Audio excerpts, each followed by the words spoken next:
Welcome to another edition of SUC Spring League 2021. This is a game between Team D and Team E on the 25th of April 2021. So this is an interesting game. A couple of things to think about, some questions. Will Anis's injury hold her back? And also, will Lucas's fitness make up for Dunk's fitness or lack thereof? We shall find out. So, who do you think stands a better chance in today's matchup, John? I think this should be an exciting match. Fairly even. Experienced players on both sides. Both sides' Nemos are also pretty strong as well. And you can see there's a lot of scrimmaging in the middle of the court at the moment. Dunk is swimming and looking for options. Ethan gets down. Yeah, but I think you can see a flurry of activity. Normally, at the start of underwater hockey matches, everyone's full of energy, fresh out of the blocks. I Terrible expect fake by there to be a Kerby. lot of back and forth at the beginning, and then once people get a little bit tired towards the middle of the match, that's when the gaps start to open up. That's when your offense starts to get going. Ethan was being a bit tentative there. There was space, he should just go. We have a 2-on-1, but Kerby stops them. And Kishan goes up for air. Ethan now with a good chance, driving forward. A very good defense. You can see the black team, Kathy and Anis were both down defending, helping to defend. And you can see Lucas Skywalker already That was abusing very his lazy by Dunk. good physical fitness, continually putting pressure on the black team, Team E. Dunk had a really good chance there, but he just decided to flick it forward instead of driving it himself. So I predict that one of the things that would make a difference in today's match would be if the Great Whites or the Bags would be able to draw, release, and make sure that the release to their teammates, they follow through with it. I think that would be one of the major differences in today's match. Okay, we have a call here, advantage black. Didn't quite see what the infringement was. I think it was probably out of bounds. So if you were to pick a side, who do you think would win, John? Ooh, hard to say, hard to say. Maybe Kerby might have a slight edge. Oh, Kerby gets Ooh. a swerve, He and parks his body in front of the goal. that's an easy goal. Yeah, and his Nemo Katie finishes it off. Yeah. So that's actually something very positive that the Nemos can actually spot the opportunities and actually go down and take advantage of them.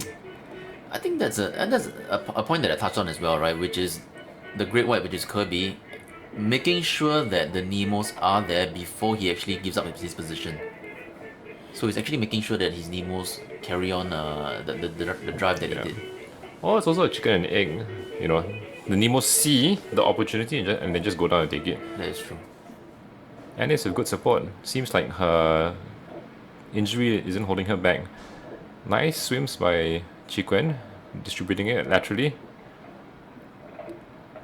Okay, you can see in this game that the black team, they always have options. They always have numbers on the bottom. Yep. Whereas on the white team, I think I just see Lucas on the bottom.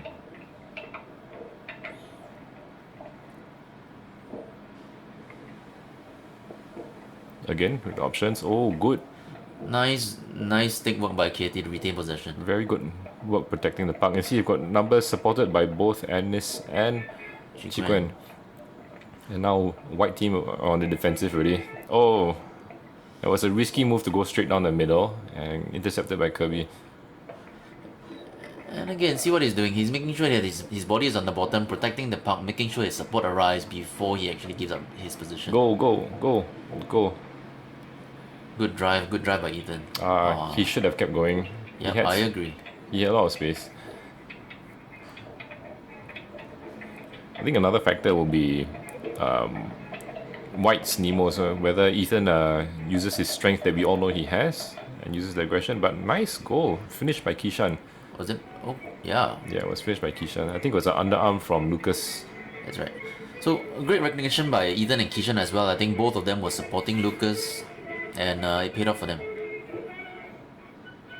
Score is all level now, 1-1.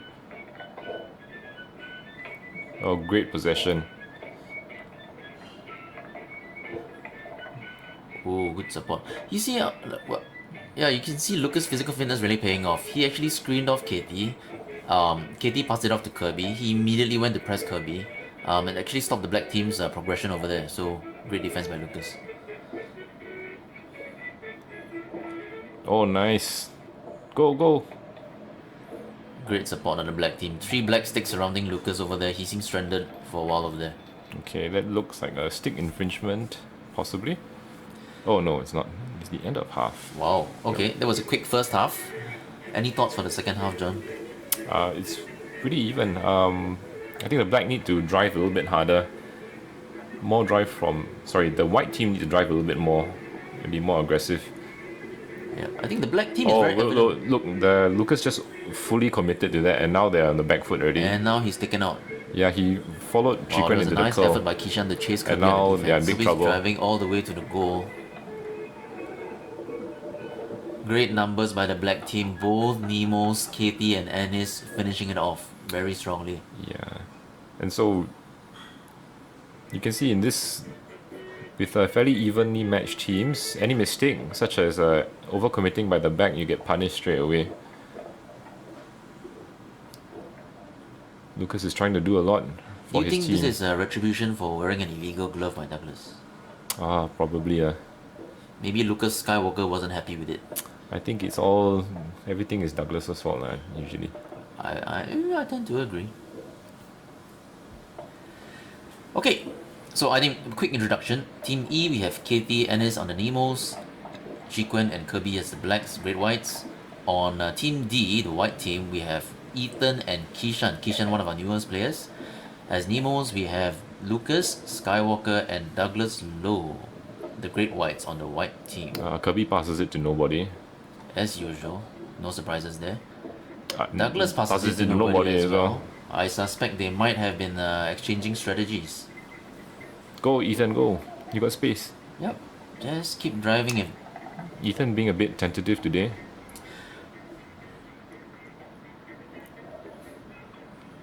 Ooh, okay. Kirby steals from the top.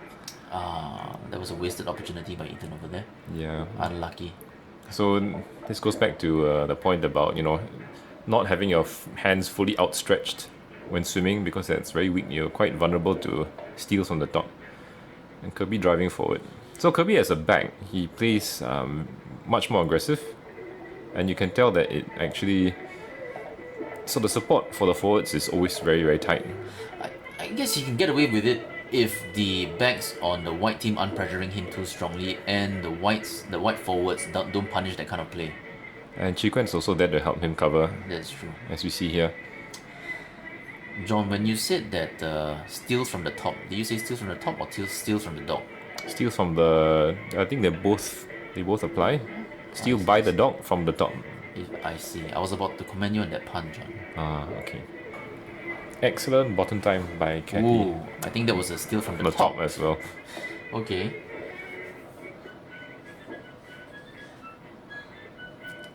Oh, that was a nice draw. That was a nice draw by Kerby. See, he drew Kishan and Lucas. He drew 2 players, meaning his team is now on a 3-on-2 situation. Great support by Ennis, protecting the puck well. Oh, this looks dangerous. Ooh. And that was an easy goal. Again, the black team have their forwards down, ready and waiting. I thought that could go either way, to be honest. I mean, Lucas was there to defend KT. KT was waiting in front of Kerby. So, unlucky for Lucas over there. If he was in a stronger position, he would have dispossessed KT, and it would be a successful defense. But in that case, it went to the black team, and now the score is 3-1. Douglas and Lucas are both down at the same time. Okay, but Lucas just goes back up. Nice support. Nice support, look at that. I see nice angles being driven by the black team. Always attacking the left 45, followed by the right 45 very quickly after. The support is really good. Yeah. Douglas right in front of the goal, swimming it out. So this call is for the other court, and everyone just seems to have been confused momentarily. Play on, play on. Play goes on. So the double knock is for the other court, for the other game that's going on at the same time. I don't think they watched our previous YouTube commentaries, John, where we were advising players, if you are ever in doubt, continue playing on. Yeah. But it's also when you're out of air, you're tired, you hear a call, it's very easy to Kirby fumbles a little bit. He had a good chance there. Go, go, go, go. That's when the white team's backs have been under pressure for a long time. If Eden had driven with more intent on the left 45, that would relieve a lot of the pressure on them. Okay, that looks like a... Looks like Coach Ellis has spotted Referee, a stick infringement. Referee Alice. I think it might have been a stick infringement by Lucas, possibly. Oh, Yeah. that's severe encroaching. You can see Chikuen hesitating there. She must have been thinking, what on earth was going on? So this really falls down to the more experienced players to remind the newer players to keep the distance and watch the referee and where they draw the line. So now the puck has been moved right in front of the goal. Now this game is full of action and non-stop. I feel almost breathless watching it. Did you teach Katie how to sit on her head, John? No, I didn't. But clearly she's been doing a lot of things right today. That is true. Okay, Kerby maintaining possession just in front of the white team's goal. Very nice. The black team circling on the outside, looking threatening. I think they need to do more to draw the defense away from the middle though. And we have another call.